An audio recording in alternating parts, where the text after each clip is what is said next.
Three quick shout outs real quick. I want to shout out to this wonderful band and these wonderful singers. Y'all give it up for them.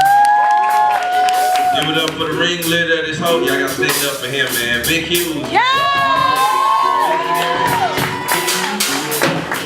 Last but not least, give it up for yourselves. They say Waco doesn't support, but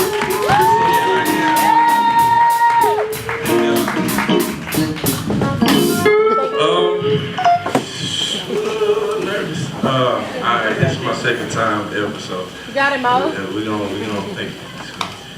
We're gonna give it another swing. I just want to say, my man in the green shirt, I didn't get the chance to tell you last time, but you inspired me to start trying to do this, man. So thank you for being an inspiration, bro. Appreciate you on that. Big said 2. I'm gonna try 1 and see how it goes. This first one is pretty personal to me. It's brand new. It's dealing with the relationship, or actually in reality the lack of, with myself and my older sister. And so we went through a situation, and it kind of goes through the emotions of that.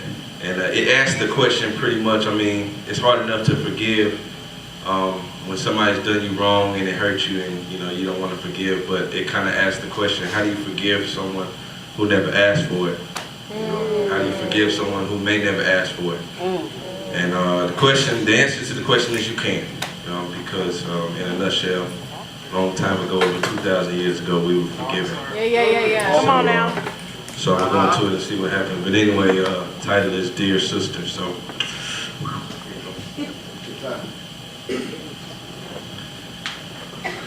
I started this letter off a long time ago with Dear Sister, but everything I want to say was reduced to a still whisper. See, I remember all the time I used to spend with you. Now our texts only consist of random Instagram pictures.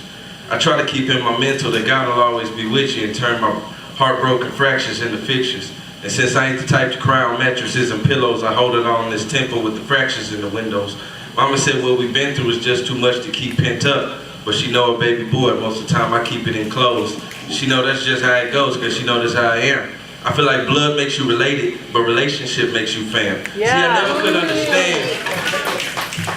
I never could understand how she put friends before her fam. Guess that's something my dad just instilled in me as a man. Things I missed as a lad was revealed to me as a man. And I ain't saying I'm perfect, just searching for understanding. Whoever said words don't hurt need to search for some understanding.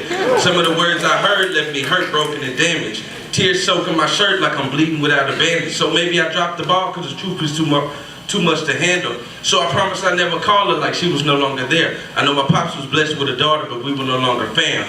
We were no longer paired. Afraid of being separated, we both no longer cared, because we're no longer repairable. And it seemed like right there in the midst of uncertainty and hysteria, God gave me time to spare for my reflection of the parable.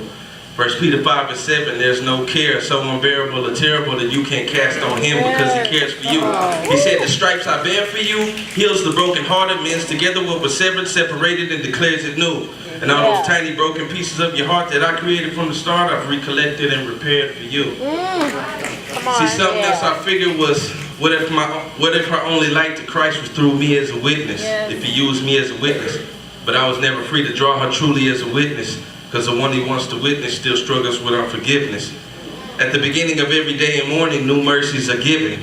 And if God thought enough of me for that, who am I not to give it? Because at the end of that very same day, my sister's still my sister. It's just hard to forget the burns looking at the scars from the blisters.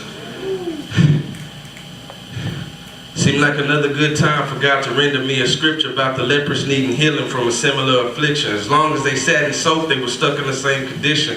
But as soon as they walked in healing, conditions were rendered different. Immediately they were healed as all as the people witnessed.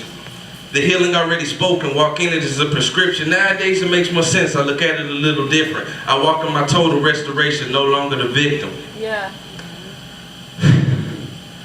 I guess for so long I only focused on a portion of the picture. The moral is, if he forgave, then I gotta forgive him. So I started this letter off a long time ago with Dear Sister. I just want to say I love you and I miss you. I forgive you.